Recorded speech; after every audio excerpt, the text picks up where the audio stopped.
terra do índio Araribóia. Aqui toca só as melhores. A terra do Araribóia, que tem até o baile charme lá no fundo. A homenagem Baobá, de nada mais, nada menos do que o grande mestre da cidade, Zé Catimba.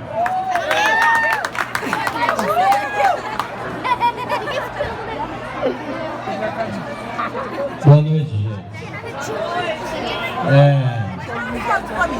É um momento muito especial na minha vida, porque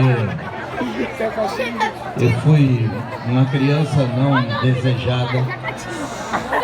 Lutei muito, porque há 83 anos atrás, minha mãe perdeu a virgindade na época que a filha era posta para fora.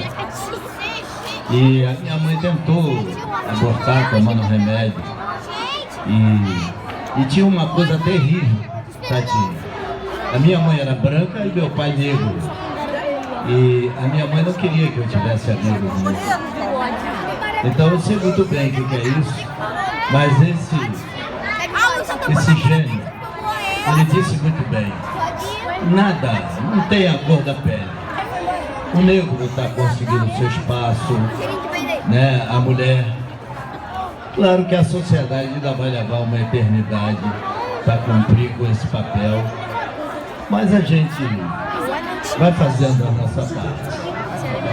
E o amor, acima de tudo o amor. E não desista nunca, porque eu fui menino de rua, eu limpei fossa. E hoje eu sou o único fundador vivo da Imperatriz Leopoldinense, passando por todos os setores da escola, da fundação até a presidência da escola. Sou hoje um compositor com a minha obra no mundo inteiro, mas foi através do amor, da vontade de não desistir. E continuo fazendo meu curso pela vida. Eu quero me formar em aprendiz. E aqui é uma honra muito grande, porque esse menino representa muito mais J. Também tem o J. Mas você é um querido, um talentoso. E é uma honra muito grande, né? Aos 83 anos, diante de um gênio, diante desse público, diante dessas pessoas fazendo esse projeto, e eu estou realmente emocionado. Conheço você só da televisão, mas você é um querido de todos nós e é um orgulho para a raça humana, pode ter certeza disso. Essa placa aqui, me sinto muito honrado em entregar essa homenagem.